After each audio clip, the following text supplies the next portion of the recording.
What is happening, folks? This is Lee and Iain Mahood back with the Bat and the Bandit podcast. Iain is standing in for our lovely friend Phil Campbell. How's it going, Iain? All good. Yeah, well, all good. How's your week been? Like I haven't seen you. I know. Good. No, the week's been good. Club's busy. Life's busy. So yeah, it's good. We're a week out now from the first run out of this season. Fantastic, man. How's all the boxers looking? How's the film looking? Great. Yeah. So they all had their last spars there, and yeah, good. Everybody's sharp. Everybody's kind of there on the weight now, and it's just looking good. It's like such a change in them from kind of starting camp till like we're a week away now. The sparring's over, and really looking forward to getting down to see it. Should be fucking good fun. Yeah, it'll be good fun. You're standing in this week again for Phil. I am indeed. Where is he now? Where did he go? He's in Pakistan this week. Pakistan, for fuck's sake. He gets about that cunt, doesn't he? He doesn't have. We're in the wrong job. We are the wrong job. Phil, I'll carry your bags if you need me to. My mom always said to me, she used to say, "You'll never make a living out of music." Well, fuck you, ma. You were right. We're doing podcasts instead. Oh God. I'm only joking. We'll maybe throw a wee song in here just to prove my point. Yeah. So we've kind of been just like, what have I been doing this week? Well, I was sick yesterday. You were sick. We're supposed to do this yesterday. My throat and all still a bit swollen up. Yeah. But I wasn't well yesterday. I couldn't come into work. I think Pert McMurtry gave me whatever he had during the week. So up in the Ent Castle. I was working up in the Ent Castle, which is always good fun. Like, you've been up there helping out? I've been up there helping out. I was up there last Wednesday and Thursday, and then this Wednesday and Thursday. I think next Wednesday's my last day. Jackie's back then, so as to take over the reins again. So you're just covering then while Jackie's away? Well, we've been doing that for a long time now. So we'll have Pert and Nikita are close. I'd like to think I'm close to him, but you couldn't get a bit of paper between them two, like, you know what I mean? So she would go up there whenever they need a hand or help out.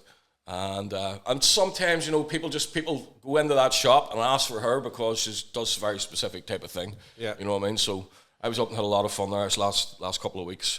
As I say, next Wednesday's my last one, but always good fun getting. I mean, I love my own place, but always good fun getting out, seeing other people, different ways people are doing things and whatever. It's always man. Wait to hear this. This is fucking ridiculous. So I was tattooing. This guy came in. He was off his fucking nut, right?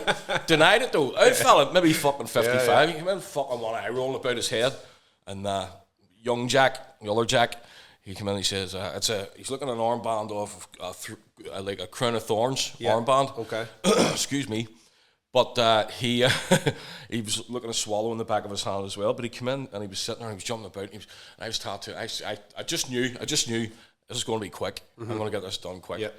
So I got the stencil on him, outlined the whole thing in no time at all around his arm. Next thing he was laying there,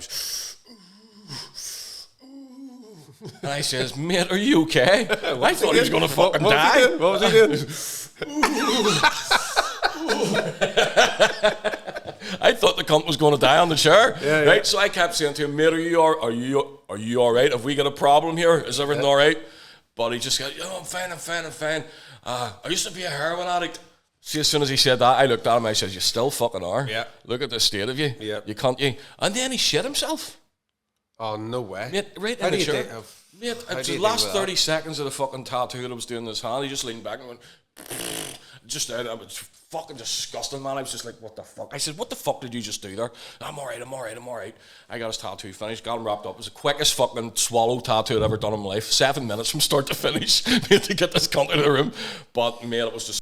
Jack had to come in and fumigate the place. But that's it. There's a whole disinfecting job after that and whatever. But what do you do in that instance? Do you it was the last 30 seconds of the tattoo. I just wanted him out of the fucking room. You're near the end. Do you just continue? Dirty motherfucker, aye. But fucking as soon as he was finished, the needles just got fucking double bagged the fucking hands and all. Just got everything fucking mate.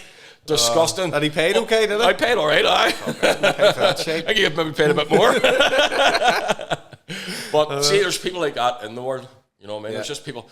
I always think to myself, I have a couple of things here. I always think to myself that some of the people that are out there who are serious drug addicts did I say this last week as well, hadn't I? There's a possibility that those people are the fucking potential geniuses that could change the world. Yeah. Because people take drugs to dull themselves down because they are so noisy. And sometimes I think they don't realise, or no, well, who does realise at the time, because I've kind of been there myself. Yeah. Not to that level, but you know what I mean. I've struggled a bit. But there's a theory of mine that I think that sometimes people who are in the depths of drugs are numbing shit that could be good for the planet. They have ideas, they have things that they could, you know what I mean, if they knew how to harness it. Do you know what I mean? Yeah. It's a weird one. It's a weird one because, like I say, I do think potentially those types of people have the power to change the planet. You know. Yeah.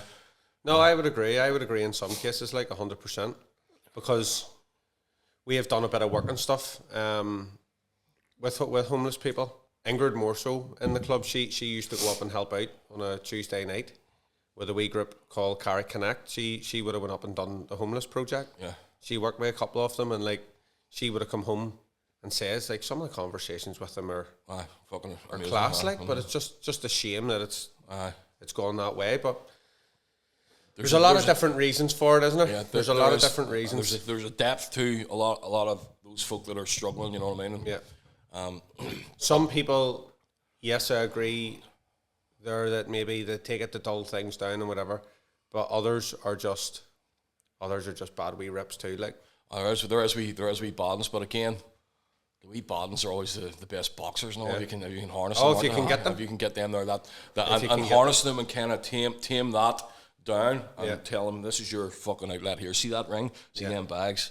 That's giving them another fix, really, isn't it? It is. Trying to replace one addiction with another. But it's a good addiction. It is, yeah. Very good. Mm-hmm. And you can find that you can get, like, this is one thing I was taught by wee Bernie growing up, is like, she always would have said, and I would even say now, when I would talk to the kids, it's like, you have enough chemicals and endorphins and everything in your body to get a natural high. It's like, you don't need to be finding it in a needle or in the bottom of a bottle or in a tablet packet, you know what I mean? Oh, there's a ghost. Even right down to DMT, which people are taking to, right? You take a few hits of DMT, you're on a different dimension. But that's what your dreaming is as well. Yeah. Your dreaming is DMT working in your own brain. You know what I mean? You can unlock that as well with like breathing exercises too. Yeah. Well, yeah. Not as heavy. I tried all that. I struggle with kind of like I tried to meditate and stuff. My fucking brain is way too fucking noisy, man. So and I quite like it. It doesn't annoy me. Yeah. Do you know what I mean? But I know. So's mine. Mine could be noisy. I tried a couple of times before, but with the meditating. But I done like before. It was like guided meditation. So like guided breathing. Somebody was there. Meditation, but it was YouTube. It was Wim Hof. You know the Iceman. Oh yeah. It was his, and I was the more confident I was getting with it, the further into it I was wanting to go. I was like starting, because you lie down, you're relaxed in a room. Obviously, I done it in my living room and stuff, and you go in, but you get like, the deeper I was getting in, it was feeling like there was a ball of like energy in the center of my chest, and the further I was getting into it, this ball was like starting to shake and go like that. Right. Mad. And then I would have started to see. Didn't know what they were, but you could start to see wee things, pins and needles everywhere and all and whatever. But I'd done that for a while actually. Don't know why. And did you find yourself? Did you find it get a clear enough mind to fucking be able to get there, or whenever you had like noisy shit coming in? Every time I meditated, I would have ended up just start thinking about shit. Yeah, you know what I mean. How did you? I mean, is that something that you kind of? So the thing that was whenever I was doing that. The Wim Hof breathing things, it was like I had kind of put my mind to it, because I was heard him on a couple of interviews, heard a couple of other people saying, oh, I got this feeling, got that feeling. So it was like my train of thought was like, I'll concentrate and I'll fucking I want that as well. I want to feel what that is. So that was kind of, I was able to keep myself kind of half plateaued, if you understand me, one track minded there. But at the start of it, a couple of times, because it does take you a wee while to get in, a couple of times I kept opening my eyes and going, but it was coming to where the breath holds were. It ended up like you were holding your breath for like 4 and 5 minutes. I actually done it with Anto Kakachi as well, for one of his fights. We were doing breath work. I was like, just try this out. He had a good. It worked. Yeah, it worked. He done it as well for a wee bit, but he said the same about like the ball of energy. He's like, Well, interesting. They say that's the seat of the soul. Yeah. The solar plexus. Yeah. Do you know what I mean? And astral projection, you've kind of laid on in this nicely. In astral projection, a lot of people say that there's a thread, silver thread, that no matter where they go is always attached between the body and theirs. Now, I would have got pretty severe sleep paralysis. So like once a week. And it used to freak the fucking shit out of me, so it did, right? And then this one time, with the sleep paralysis, I says, I'm going to fight this. So I got my fucking arm up, whole weight of my arm, and I rolled it over. It's a dead weight in sleep paralysis, wait do you hear this? This is the thing. I could feel the weight of my arm, got myself out, got that arm up, rolled to the side, on my knees on the floor, stood up, looked down, and my body was still there on the bed. So I would have got sleep paralysis whenever I was young as well, and like even right up through into my 20s, I would have had it. But I had the same thing. It's the start of Astral. It's the start of Astral. I had the same one time, lying, and actually felt like the quilt of the bed, someone was under. Pulling you down. I remember trying to open my mouth and all to like talk. Nothing comes out. Couldn't do it, but I don't know if I was asleep or I was awake.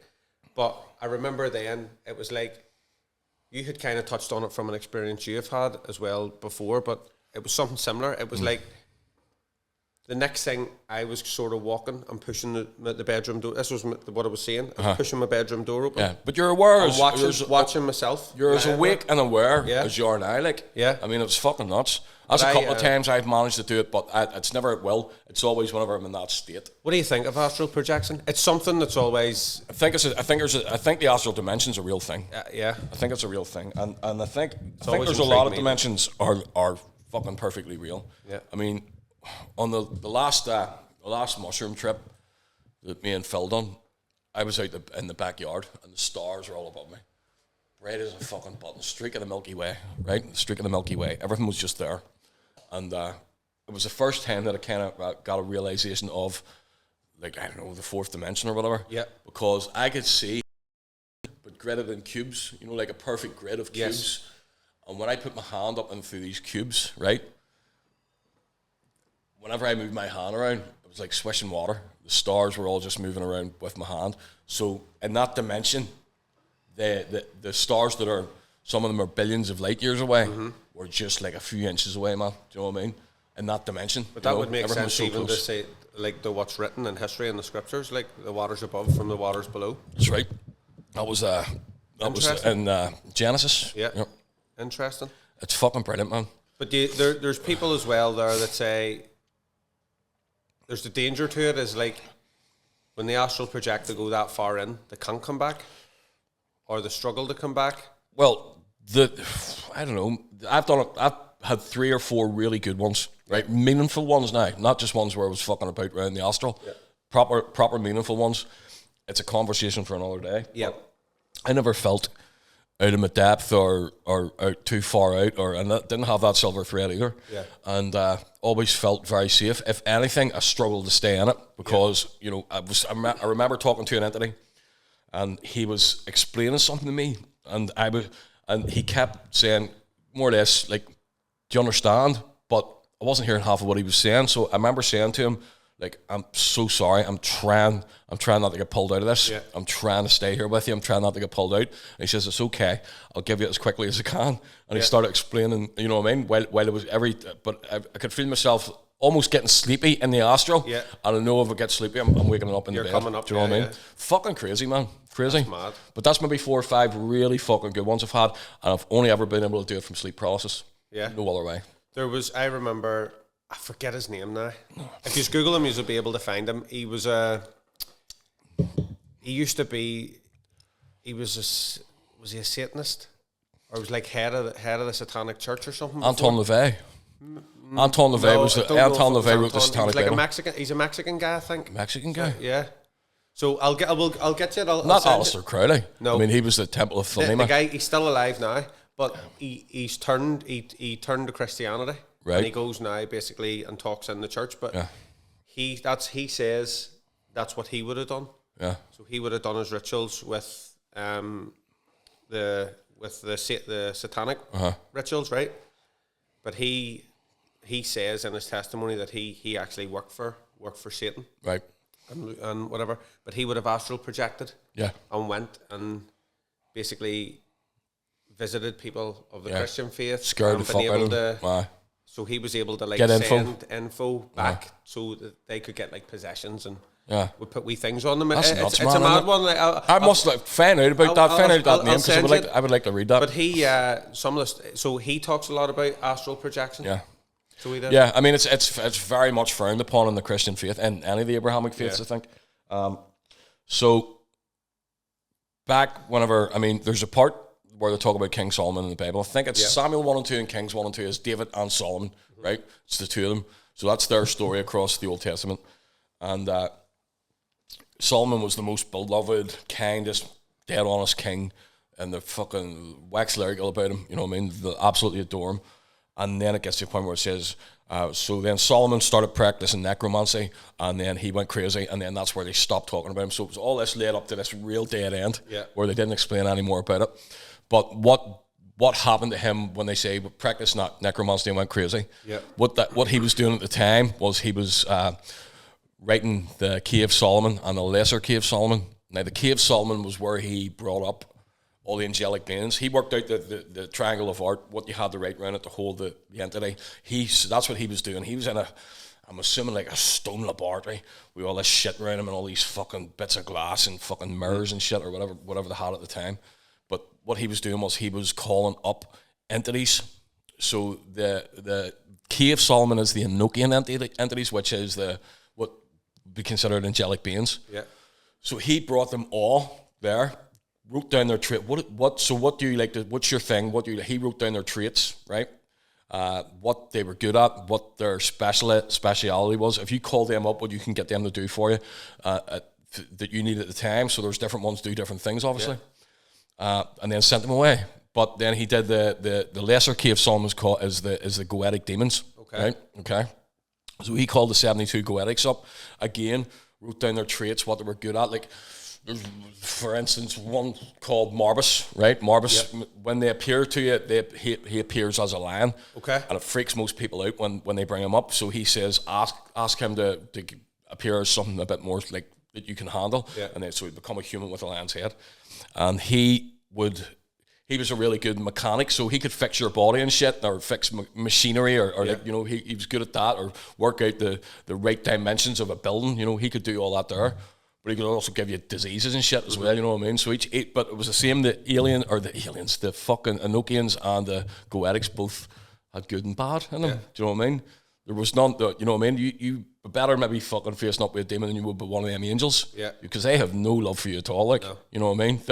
They're allegedly only doing what they do because it pleases God. Yeah. Do you know what I mean? Yeah. Or else it wouldn't give a fuck about you. Not crazy? That's crazy. Yeah. That's fucking nuts, man. I love all that shit. I know. It's nuts. You go down so many different avenues with like God and Anunnaki and stuff and whatever. Aye. So another wee interesting one. Obviously, I know your beliefs and whatever as well. You know mine. I want truth. Yeah. So do. I want truth. I don't. Do you think truth's subjective though? I mean, do you think the truth that someone is given is this going to be the same truth as what you're given? No. And that's always the problem here, isn't it? It's like turning around. It's like turning around and saying, "I'm an enlightened being." Yeah. Yes, you're enlightened at what you know. Yeah. You're enlightened at that. But his enlightenment and your enlightenment are two different things. Do you know what I mean? So it just got me thinking about this when we were talking about the astral projection and the guy from like a satanic church and stuff is like he's found God now and whatever.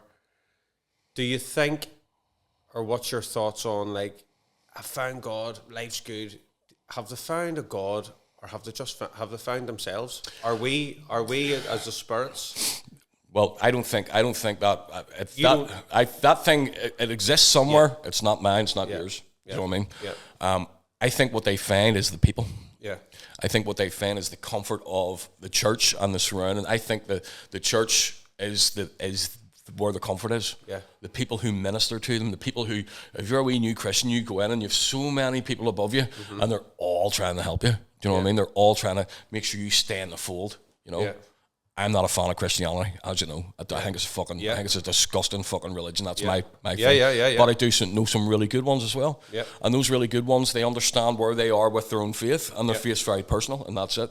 But I think people who go into that religion get swept away with the people surrounding them. I think that's their God. Yeah. That 200 or 300 members of the church who are all there helping them. And right, this boils my fucking piss. Here's a quick story about it. Go for it. There was a friend of mine who, way back, was telling me, Christian, and he says, you know what, Lee? It's so real. I was in a bad way. I couldn't pay my mortgage this month, and we were really struggling. And I prayed about it. And the next thing, an envelope came in through the door with the exact money that I needed to pay my mortgage. And I was like, what the fuck? So you're telling me that you prayed to God for money for your mortgage? There's kids fucking dying of cancer in hospital that aren't getting helped. But now that's the cliche, and I understand that. That's the cliche. It's almost a cliche to say that. But in that instance, it was the only thing that I could say. Yeah. Do you know what I mean? I'm smarter than that. But it was the only thing that I could say. Now I didn't say it to him. I just went, all right, mate.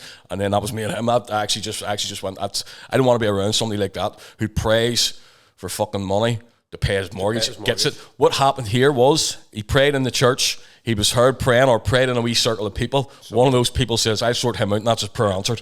That's answered prayer. Yeah. Do you know what I mean? Yeah. That's the way he sees it. That's fine. Prayer. So we're talking about can't meditate because my mind's too busy and stuff as well. Another interesting one, because we talk outward, don't we? Like, our wee group is good. Like, everyone talk, listen, I deserve this. This is what I'm having. And this is that's right. it. Claiming it. The fuck. So prayer, that's a prayer maybe in a sense, or like a. It's an answered prayer. It's an answered prayer, or we're like talking outward, but like it's like a meditative state. Yeah, you're a certain way when we're doing this. It's like trying to make decisions, and you stand and you right. Listen, does that make sense? Yeah. I know what I want to say, but I'm not sure how I want to say it. Let me say what you're saying in a way that I think that I recognize. Right. So whenever we shout out, for me, I say it's not the God, it's not the anthem, it's to the many millions of billions of different threads of possibilities in the universe of the outcome that I need. Yeah. That's what I do. Yeah. And I demand, part because of the universe that's it. See every fucking atom and molecule that's in you vibrating. That's the same. I mean, you're fucking all the exploded stars that made the fucking atoms in you. Yeah. It's the same as me. They're all vibrating at a certain thing. Yeah. And once you almost tune in, or even just think to yourself and know what you need at the time, or what you want, get what you fucking want. You know what I mean? Fuck need. Get what you want. That's just the way I see it. Yeah. You know what I mean? Write your own scripts. Write your own scripts. When you start fucking shouting out what you need or what you want, and the vibrations, right? You know what I mean? Yeah. You're going to connect to something out there. We are connected anyway. You and I are connected. Everybody's connected. Yeah. You know what I mean? We're all connected to every star out there, every galaxy. Yeah. So in the universe of infinite possibilities of any situation, all you're doing is nudging yourself onto the situation that you want. And it exists. It's there. It's there. It may not be the one that looks like it's the way it's going to go, but it's there. Yeah. You know what I mean? So over here, maybe, go, get on that one. That's what we're doing. You know what I mean? So that, like, the likes of that talk and stuff as well, I was doing it from I was young but not known. Yeah. And it was a few years ago, we were in Manchester when Kakachi won the IBO world title. It's like we went back. It was only me and my brother went up to the hotel room before we all went out after. Yeah. And I was washing my hands and stuff and getting changed. And he said, and it was only then that I was like, fuck, this is right, like. Yeah, yeah. He said, you have talked about, I says, I remember you talking about this moment. Yeah. When we were kids. Yeah. When we lived in Spain, like, you always wanted to have this, that, you were going to have this, that. When I lived in Spain, like, I would have got all the wee bullied kids. Right? You had a fucking gang. I got all the wee bullied kids. Give them guns and all, armed them. I got all the wee bullied kids, and I would have brought them to my house, like, after school. And we would have done a bit of training with him. He was only young at the time too, like, right? But all the wee bullied kids in my year, and then, like, my brother's year, he's 5 years younger than me. Is he? I didn't realise he was that far below, yeah. So I would have brought them all back to my house. I'd have taught them how to kind of handle themselves a wee bit for what I knew at the time. And then at the weekends, I used to bring the other ones in, and we all used to match them off in my car. Is that right?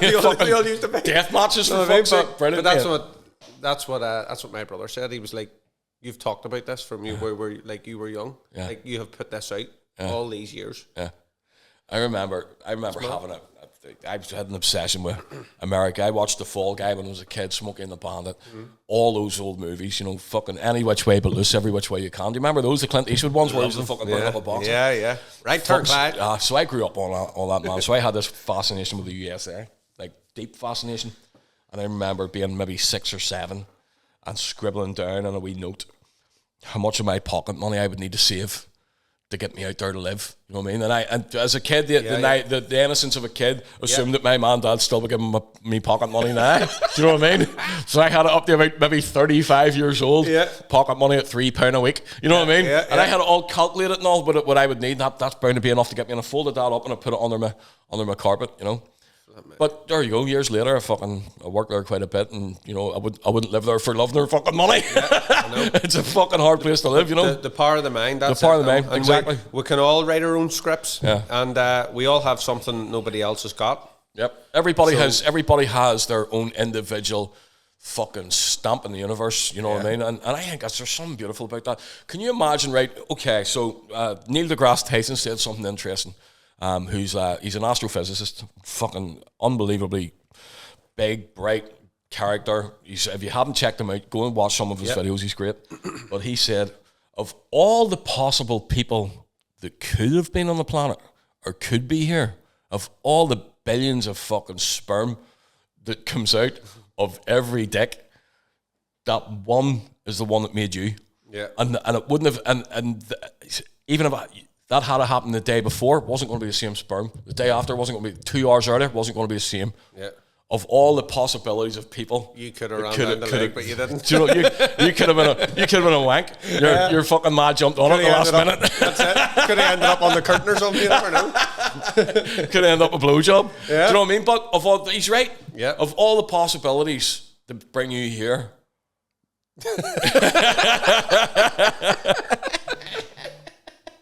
Not the curtain. I'm way too sick for this, man. I know. But you know what I mean? Yeah. I thought that was something fucking amazing about that. Yeah. You know what I mean? Of all the people that could have been, it was you. Yeah. I fucking like it's that. It's all small percentages and it's all chance. Yep. All for reasons, and everyone has a purpose. But that's what I'm saying. Like, everyone has something that no one else has got. So whatever you believe in or whatever you want, hold on to it. Chase it. Keep Don't going. let the bastards get you down around you either. Like, I know. You chase it.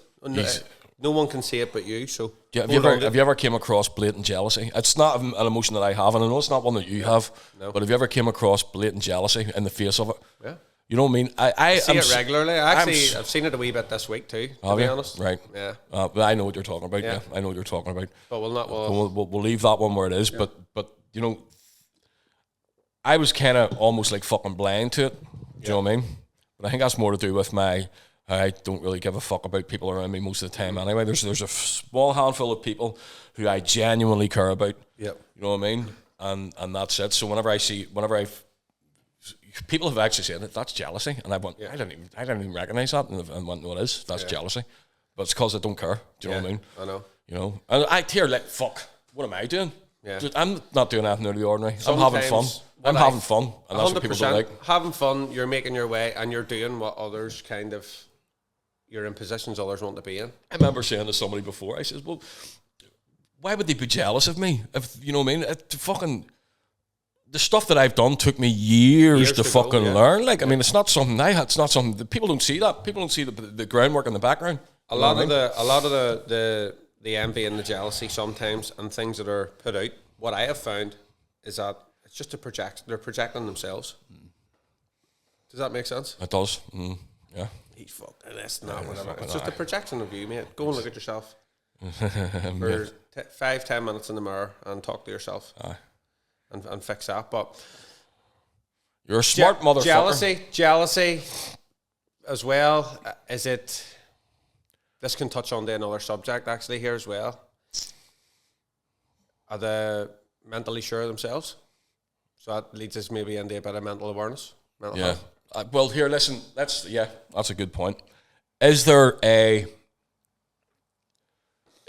line in your head where if you're jealous of what somebody has, would you not think to yourself, why am I jealous? They worked for that. Would that not cross your mind? Yeah. Do you know what I mean? Yeah. You know, especially if that person doesn't throw what they have in your face. Like, listen, I'm not a fan of, I like having money. Obviously, I love money, but never really had a lot of it. I've had enough always to get by. Do you know what I mean? But my life wouldn't be any different if I had a pile of dough. No. Would yours? No. You've got the things you want, the things you like now. Yeah.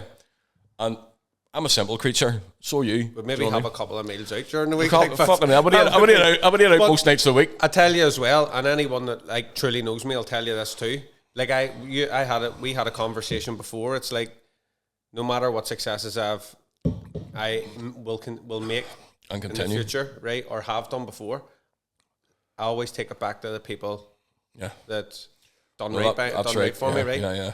So it's like if I come into a fucking pile of money and everyone was okay and we didn't have to worry, I would still go to my wee Springsteens and I would probably go Monday, Wednesday, Friday, and maybe a Sunday. Do you know what I mean? But or maybe the odd night up to Dean's in Belfast. You know what I mean? Belfast, you know what I mean? Yeah. Here, had a cracker meal out there. Dean's fucking some boy. Yeah, I tell you where you should hit, and if anyone hasn't tried it, I would recommend them.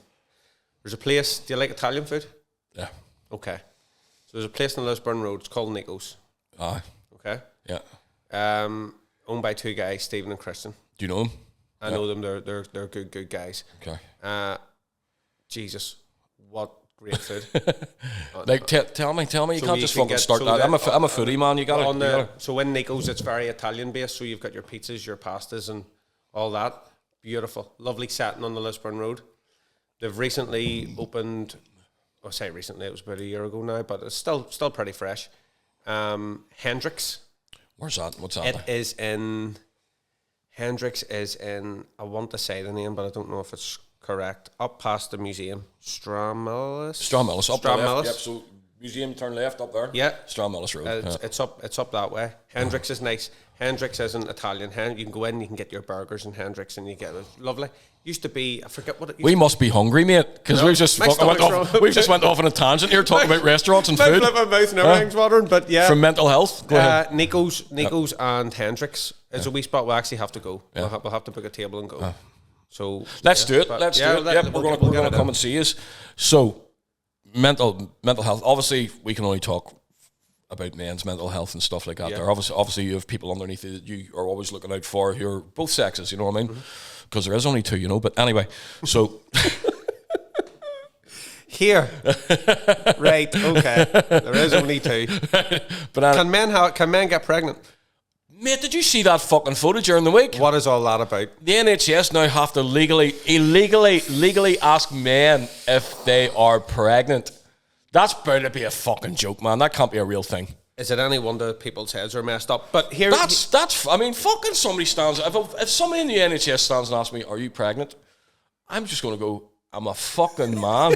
What the fuck sort of questions you have to ask me? Right, but you know what I mean? Does it say M on my fucking... if you look at my fucking notes, sir. Does it say M after sex? M for might be. Might be pregnant.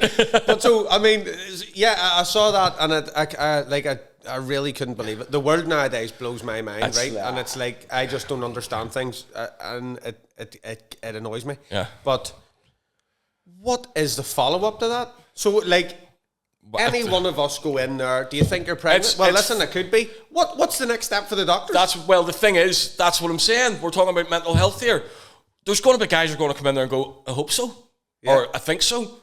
And do they have to then... Exactly. You know, because there will be men who go in there who are in their heads are women. Yeah. And maybe, I don't know, I think sometimes people can head down some dark avenues in their head that maybe delusional stuff. I don't know. I'm not saying that because you think you're a woman you're delusional. I'm saying there's things attached to that, like, i.e. thinking that you're pregnant in your head and you telling that to a doctor. Yeah. Does the doctor play along? What the fuck happens there? I don't know what happens there. I don't know. What I mean? So, like, when I seen it, I went over all these things in my head. It's like, we live in a world today where it's like, you can't say or do nothing. No. And if you do, there's a problem. So, like, if a doctor turns around and says, Lee, do you think you're pregnant? Lee, yes. And the doctor writes Don't fucking lie. Right? You know what I mean? Catch a grip of yourself. Don't fucking lie, you cunt. But does the doctor then have do they have a responsibility to say, listen, if they're asking to get someone else in? If they're asking you the question, yeah, then there's a responsibility attached to that. Yeah. If the answer is yes. That's weird as fuck, man. Isn't it? Isn't it? He thinks he is and whatever. This man thinks he's pregnant. Can you just have a wee word with him like a psychologist? Can you have a word with him, or do the what the... Where's that straight jacket? That cunt thinks he's pregnant. It's mad, like. Mate, it's I don't know. It's not where we're at. I mean, that question where has that come up within the NHS? Mate, you know what? Like listen, we didn't fact find here. No, this is a photograph. This is a photograph that we get sent. To see, yeah. It says the NHS now have to ask men if they're pregnant. If it's not true, we're very, very sorry. Yeah. But if it is, like, you know, we went down a nice wee weird road. But here. it's the same as well Fucking on hell. on birth certificates now. It's like if you were to have a child now, it's male, female, or other. Why is there even? I don't understand why. Right. So as parents, I'm assuming that as parents, the baby's too wee to make up its own fucking mind. Yeah. That if that baby comes out with a dick, it's M. Yeah. And you know what I mean? And the parents, so much I want to say. There's so much I want to say. The parents need to think seriously about. Do you know what? No, no, I'm not. No, I'm not. Can mess with the kid as they get I can mess with the kid. Yeah, that's it. Can you know mess what I mean? with the child. That's what I'm worried about. I don't want to blame parents. Parents know that when a baby's born, it's a boy or a girl. To say other as a parent who has went through the process of having a baby in the normal, natural way, or whatever way they've done it, all babies are coming in the world that way anyway, no matter what, no matter where it came from, into a family. I think there's a responsibility to let that kid look at what it has down there as it's grown up and decide itself later on what it wants to be. Yeah. You know what I mean? And until you're a boy, until you decide that you're not, or if that ever happens, that's fine, we'll support you. You're a girl until you decide that you're not a girl, and you can, do you know what I mean? And then that's fine, we can support you. Do you think as well, staying with it with the mental health, is like some of it's encouraged and some young kids are given different drugs, hormonal drugs and whatever, right? They reach a certain... That's fucking child abuse. If you're doing that to your child, your little baby girl or baby boy, and you're giving them hormones to make them into something else, that is fucking abuse. Yeah. I mean, this isn't... That's fucking out and out abuse. I'm sorry. We're not pulling this just out of the sky. Like you can read on this. Like it is done, but the individual then reaches a certain age. We all know what adolescence is like. We all know what it's like reaching young adulthood. It's hard, mate. It's not easy. So when all these things are getting... Cracking out 5, 6 wanks a day, man, when you're fucking 15 or 14, 13, 14, you know what I mean? It's hard. Like suppressants, is that the right word? And a boy wants to be a girl or whatever. When they reach that wee adolescent stage where their body is naturally producing this and that. Roaring. It's roaring full of its own hormones. I think that's where the head goes sometimes. Yeah, it's like, what is wrong with me? Okay. I don't know. What do you think? Does that make sense? I don't know enough about it. All I know is that unless that child medically needs hormones to grow or whatever, you know, because some kids do need medical help. You know what I mean? 100%, the growth hormone and stuff like that, which is perfectly fine.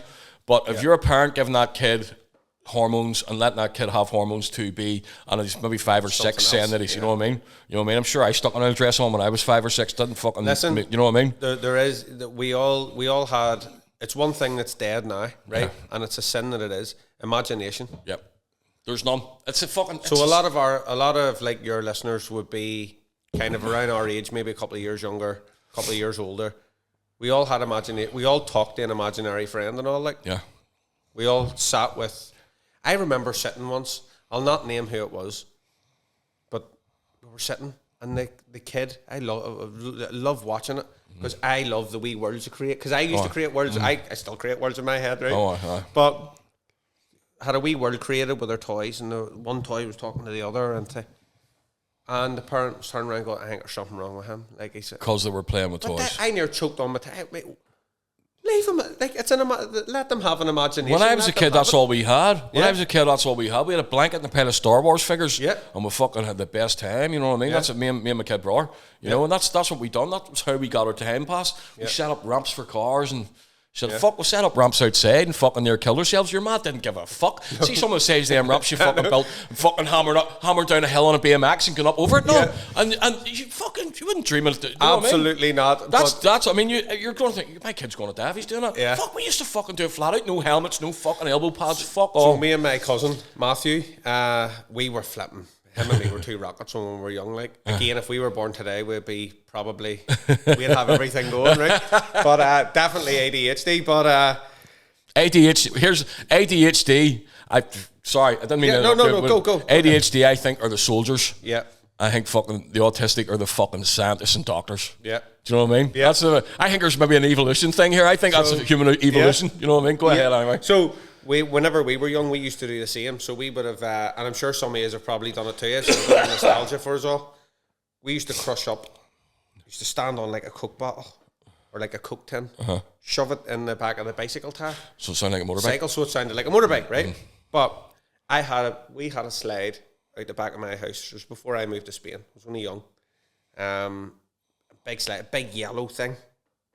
And Matthew and I were messing about in the bikes one day. We need to make a ramp. But anything we were doing, the ramp kept falling down and it just wasn't. So we went into the garden to rack our brains, to sit under the tree for a bit. And we saw this slide. I think it was about 10 foot. Right. Yeah. In my head, I think it was 10 foot at the time. It could be smaller. And him and me decided, see if we take that off the metal frame there. It's a ramp. Build that. We're taking off, like. Mate, that's So fucking hell. we did. That's steep too. That's fucking steep. So we did. So Chilton Road out in Victoria in Carrick. I used to live in number 23, and there was a new wall built outside it, and I swear Matthew actually lives around there now, and we would like walk past it now and again. And you can see the marks and the scuffs in the wall, like from our bikes. But we used to get like different bits of wood and like terrible suicide. But we used to just stack the wood on top of each other, no support, no nothing. Just build this thing up, and as soon as your bike hit it, everything would collapse. But you were airborne. You were fucking airborne, mate.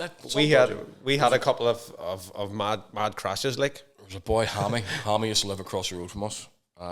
Do you know Big Ginger Hammy used to fucking do the the BMX racing? No. Maybe his brother owns Hamilton. His brother owns fucking one of the barbers down in Carrick. Okay. But his dad built him an absolute all singing, all dancing thing. Fucking proper big wooden ramp, all made out of plywood, all right. So he had it on our field out the front of Greenbank there. You know what I mean? Yeah. But you went up over it. It was great. But them boys were all BMX boys, like, so they were fucking dead on it. They actually ended up getting an RV kick at the end built, so it threw them up there. But I remember being about maybe 6 or 7, fucking head hammering at me and up over it and just crowding, man, off the bike in the middle of mid-air, just like, fucking busted face, busted elbows, the heat, mate. But you didn't give a fuck. You were back on it and had it on. You were back up and away. So we were looking at old photos. I don't have very many pictures from when I was young. I have a few. But there was one I pulled out. It was a school photo. I have a big cut in my head down my nose, all right. And as young Sky said to me, she was like, "What happened to you there?" And that was a mad story. We took off over the ramp one day, and I don't know what way I took off, or if the wind got me or whatever.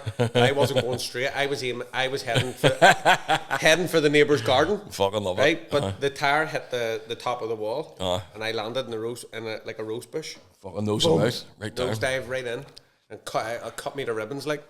So it did, but.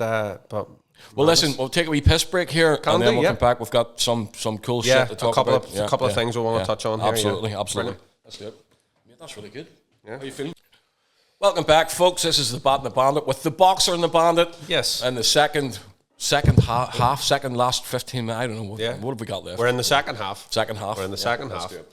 So we are. So notice today you've went for the woolly jacket on the inside. I think a wee jacket on, man. I think it just looks more professional. Yeah. Fucking dirty out. Look at the state of that hat. Look. What's happening with the? Are you doing a dungaree day? We're doing You'd have to do it down whenever on Phil's here, dungaree we're day. doing a dungaree day. Nipple and all out, one hanging off, you know what I mean? Nipple out, hard, the ice cube against it before, come on, Yeah. you know? Talking in that southern accent as well. You just have to do that. I want to get an actual straw cowboy hat for it, so Could be interesting. It doesn't even need to be Halloween for that shit for me. No. Like I'd dress up anytime. No, we can walk about like that day in That's day my out. wife. So, rocking into it again, you touched on something. You mentioned a story. You mentioned an individual, actually, on the last episode, Hernàn Cortès. Hernàn Cortès. Hernàn Cortès. Yeah. It intrigued me, mate. Did you go down a wee deep dive, did you? I did. What did you get? A couple of things.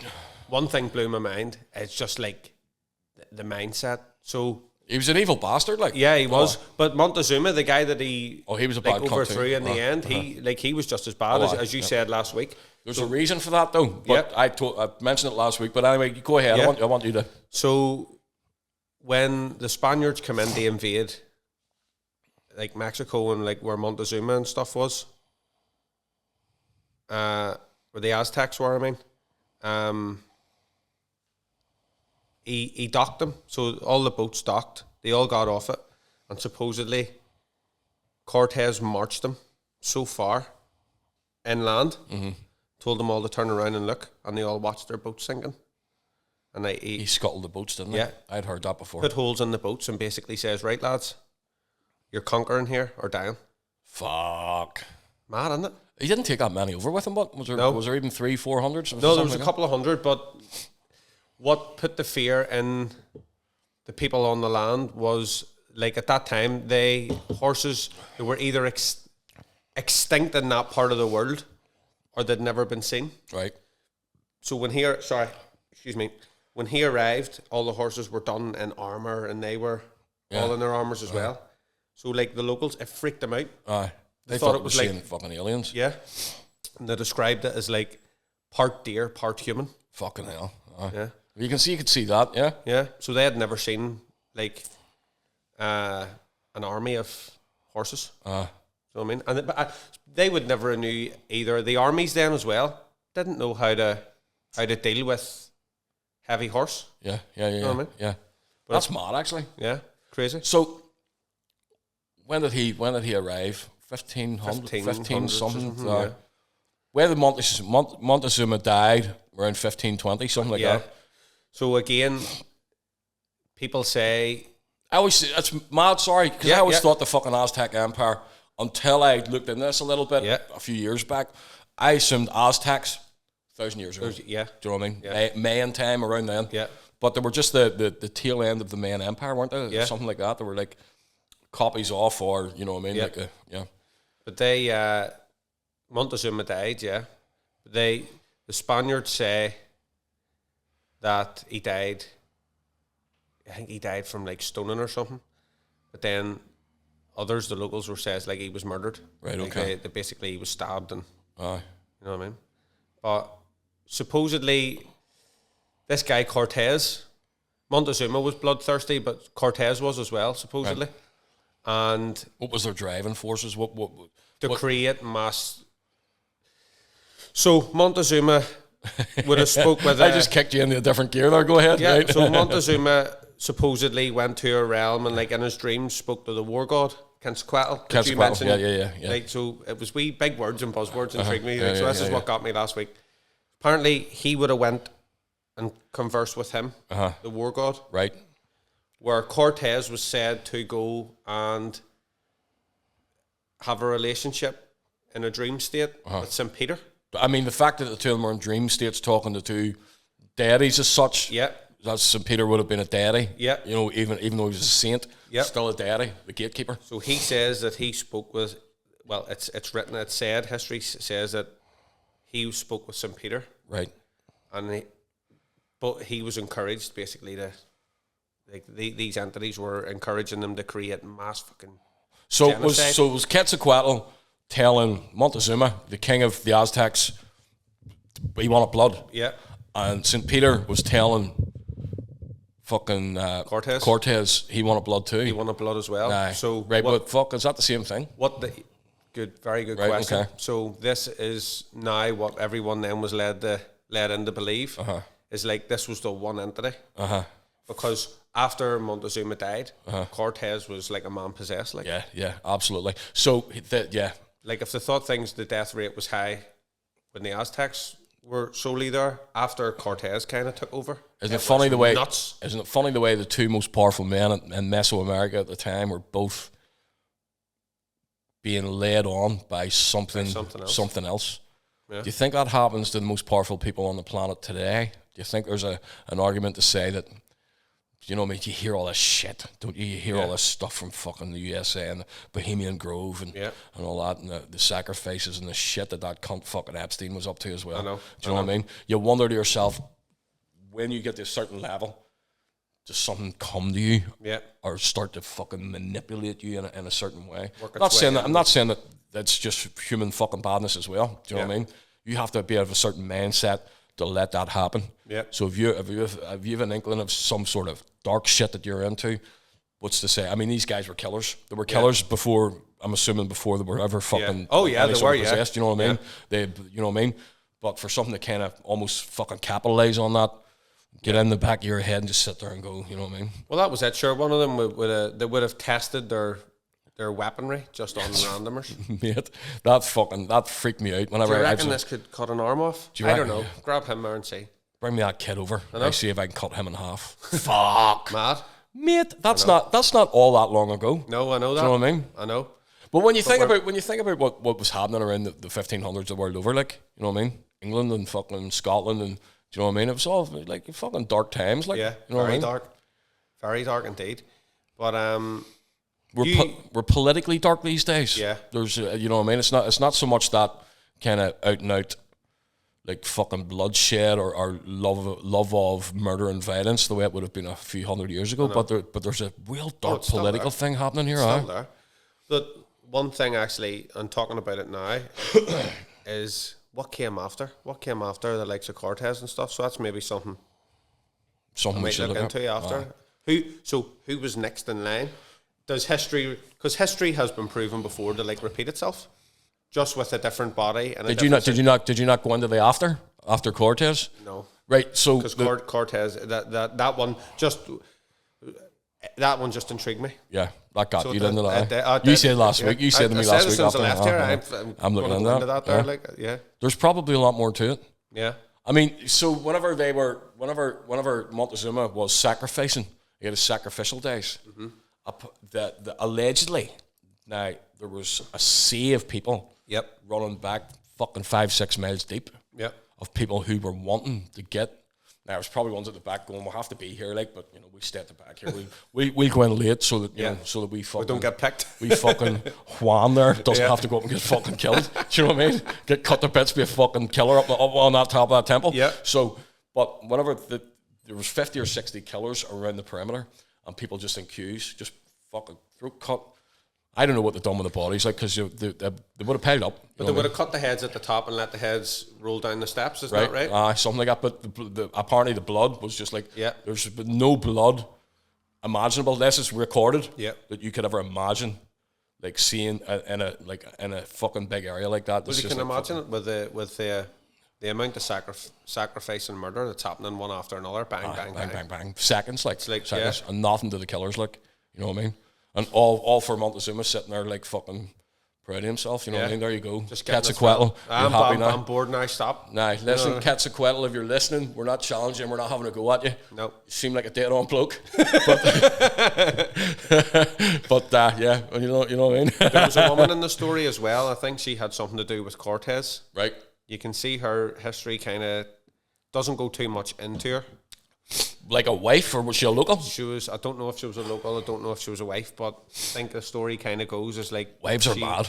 She helped Cortez, basically, like, this is how you get him, like appear as the war god and all, and whatever. Right. Okay. You know? So like the old images, even in the books of her, it's like her standing, but it's a speech bubble. Right. Okay. And in the speech bubble is like the the serpent war god. Right, okay, yeah. You know what I mean? So Fucking crazy, man. So that's the way it's written then is like, obviously, Yeah. she told him the way to do this is appear as him and whatever. And, Okay. or talk like you, do you know what I mean? Talk like you are him or like whatever. But then he's talking to St. Peter and fucking mad, isn't it? Do you ever wonder how in South America you have all these Spanish-speaking countries and then a big, massive Brazil right in the middle that's just fucking Portuguese? Yeah. How did that happen? Do you know what I mean? Like, I mean, it's surrounded by Spanish-speaking countries. Yeah. And then you've Brazil is fucking Right in the middle. huge. Like, you can't imagine the size of that place. Yeah. And it's all Portuguese. Yeah. You know? It's mad. That is a mad one. That could be another deep dive. That could be another deep dive. Is that the wee breakaway group, maybe, from...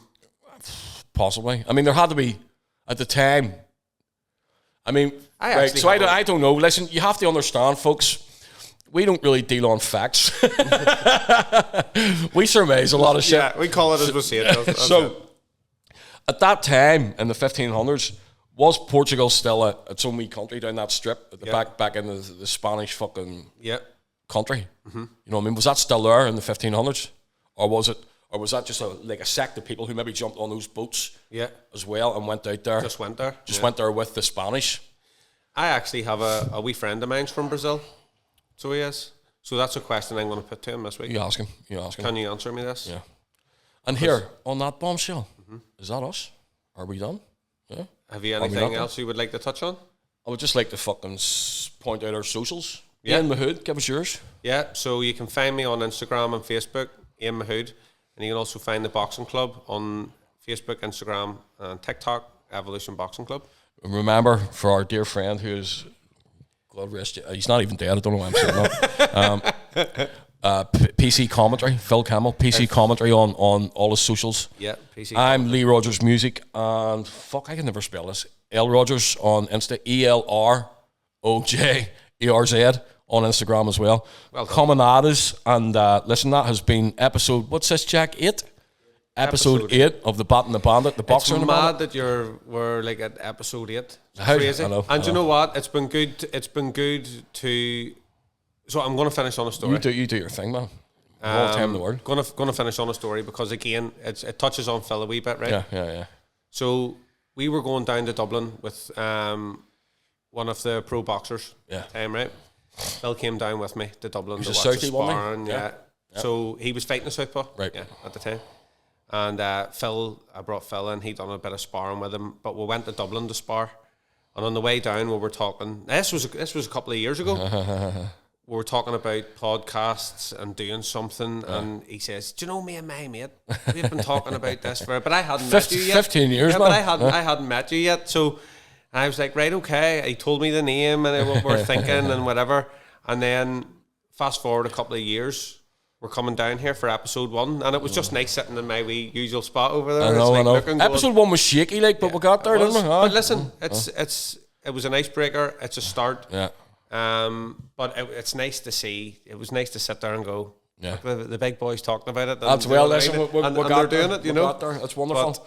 And of course, Iain, me and you both knew of each other a long time before we ever met. So you knew who I was, and I knew who you were. Yep.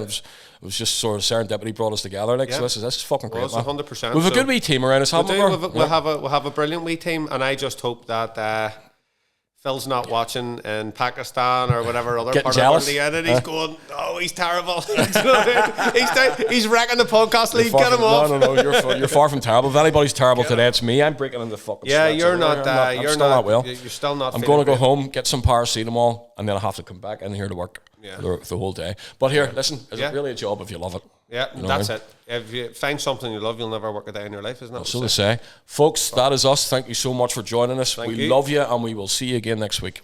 All the best, folks. Take it easy.